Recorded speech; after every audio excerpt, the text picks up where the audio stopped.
Awoken Angel. Chapter 1. The rain hit the pavement like 1,000 whispered warnings. Danny Smith pulled his hoodie tighter, his janitor's keys jingling with every step. He'd cleaned the last toilet at the downtown courthouse and was heading home, unaware that fate had already turned its gaze toward him. The mother came fast, knife out, eyes hollow. Danny didn't fight, he couldn't. A flash of pain, a thud against brick, and then, silence. Time stopped. The alley shimmered. Light poured from the sky, and 3 figures descended. Wings like fire, eyes like galaxies. Danny Smith, one said, voice echoing in his bones. You are chosen. Chosen for what? He croaked. To fight the darkness. To see what others cannot. To become what you were always meant to be. Chapter 2. Danny awoke in a hospital bed, the sterile scent of antiseptic clinging to the air. His ribs ached, his head throbbed, but the pain was nothing compared to the memory of what he'd seen. Angels, light, a voice that spoke his name like it had known him forever. A nurse entered, clipboard in hand. You're lucky, Mr. Smith. That knife missed your heart by inches. Danny nodded absently. Lucky didn't feel like the right word. That night, sleep refused to come. Instead, the room shimmered. The walls faded, replaced by a vast, starless void. A figure stepped forward, tall, armored in radiant silver, wings folded behind his back like blades of light. I am Seraphiel, the being said. You are Velborn. Danny sat up, heart pounding. What does that mean? You were given the sight, the ability to perceive the veil, the barrier between the mortal world and the spiritual war raging beneath it. Danny blinked. Why me? Seraphiel's gaze softened. Because you've suffered. Because you've endured. The angel extended a hand. Come. There is much to learn. Danny hesitated, then reached out. The moment their hands touched, the hospital room vanished. He stood in a cathedral of light, surrounded by other humans. Some young, some old, all marked by glowing sigils on their skin. Welcome to the sanctum, Seraphiel said. Here, you will train. Here, you will awaken. Danny looked around, awe and fear battling in his chest. He had been mugged, nearly killed. Now he was being recruited into a war he didn't understand. But somewhere deep inside, a spark ignited. He wasn't just Danny Smith anymore. He was chosen. Chapter 3. Danny stood in the sanctum, a cathedral not built by human hands. Its walls shimmered with celestial runes, and the air pulsed with energy that felt like music and thunder woven together. Other recruits moved through the halls, some sparring with radiant blades, others meditating beneath glowing arches. Seraphiel led Danny to a chamber where the walls flickered with scenes of earth, cities, forests, people going about their lives, unaware of the shadows that lurked just beyond their sight. This is the veil, Seraphiel said. It separates the mortal world from the spiritual. Demons slip through it, feeding on fear, anger, despair. You will learn to see them, fight them, and seal the breaches. Danny's heart pounded. I've never fought anything in my life. You've fought every day, Seraphiel replied. You've survived grief, loneliness, injustice. That strength is your weapon. A door opened, revealing a training arena. A woman with silver tattoos and eyes like molten gold approached. I'm Kayla, she said. I'll be your combat instructor. Danny was handed a blade, not metal, but forged from light. It hummed in his grip, responding to his thoughts. Try to strike me, Kayla said. Danny lunged. She dodged effortlessly, then tapped his shoulder with her own blade. You're thinking like a man.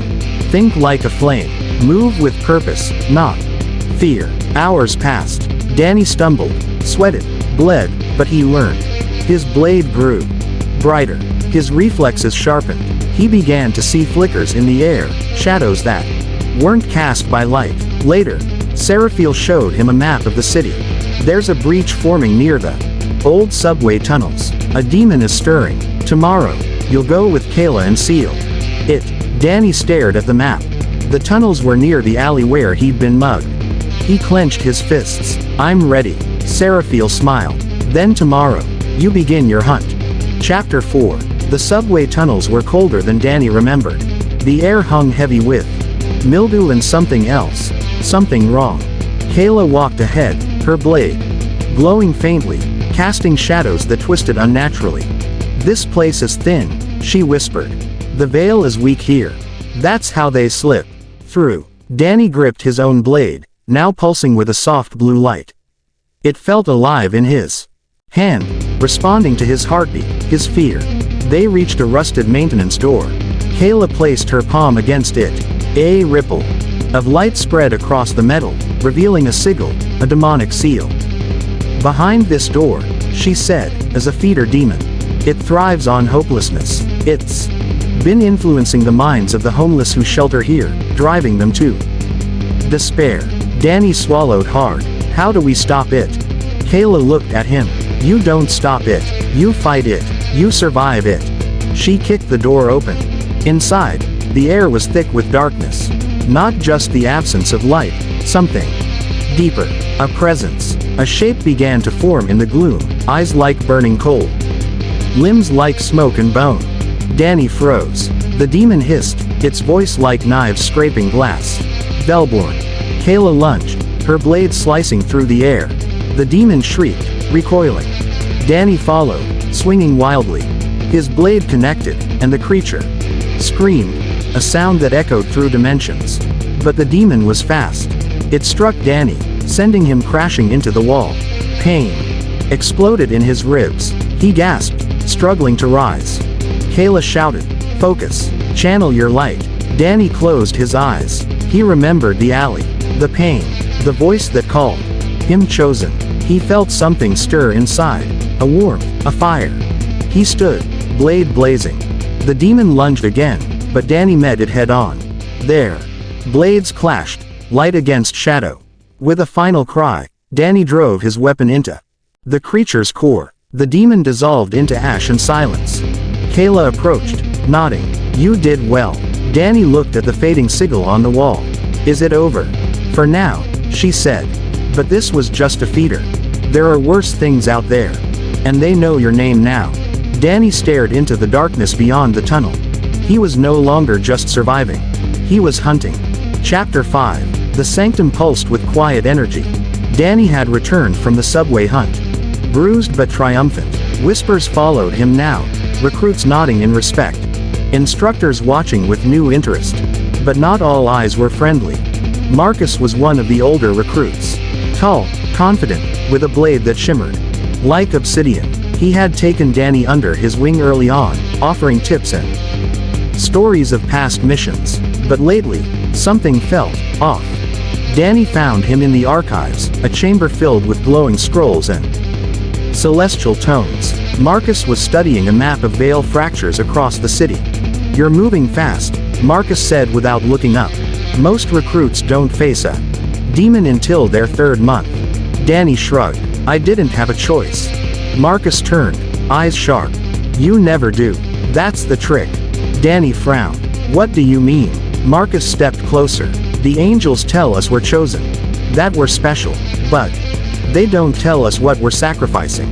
Our lives. Our families. Our humanity." Danny's grip tightened on his blade. "You sound like you regret being here." Marcus smiled, but it didn't reach his eyes.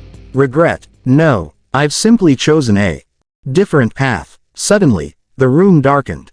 The scrolls flickered. A shadow spilled from Marcus's feet, coiling like smoke.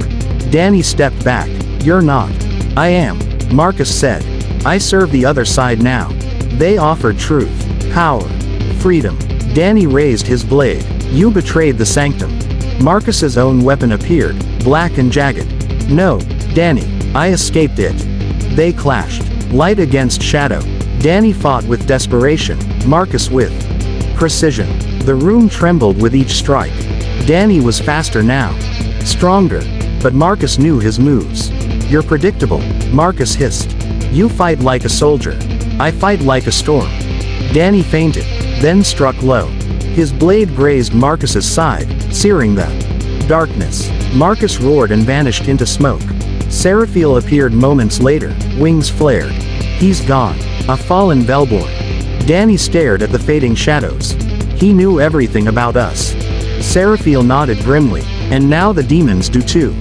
Danny felt the weight of betrayal settle in his chest. The war wasn't just outside the sanctum, it was within. Chapter 6. Danny hadn't seen his sister, Mia, in weeks. Since joining the sanctum, he'd been consumed by training, missions, and the haunting memory of Marcus's betrayal. But now, Seraphiel had summoned him with urgency. "There's movement near your family," the angel said. "A demon has marked your sister." Danny's blood ran cold. "Why?" "Because you're Velborn. They want to break you." He was granted temporary passage back to Earth, cloaked in celestial light. The city felt different now. Every shadow a threat, every whisper a warning. He arrived at Mia's apartment just as dusk fell. She greeted him with a tired smile. "Danny, you look different." He hugged her tightly. "I've missed you." Inside, the air felt heavy. Danny's sight activated instinctively. In the corner of the room, a shimmer of darkness pulsed, subtle, almost invisible. A sigil etched in. Shadow hovered above Mia's bookshelf. He turned to her. "Have you been feeling off lately?" She nodded. "Nightmares. Voices. I thought it was stress." Danny gritted his teeth. "It's not stress. It's a demon." He placed his hand over the sigil. Light surged from his palm, burning the mark. Away. The room shook. A scream echoed from nowhere and everywhere. The demon manifested. A wraith-like figure with a face of smoke and claws of bone. It lunged at Mia, but Danny intercepted, blade drawn. The fight was brutal. The creature was fast, feeding on Mia's fear. Danny focused, channeling his light.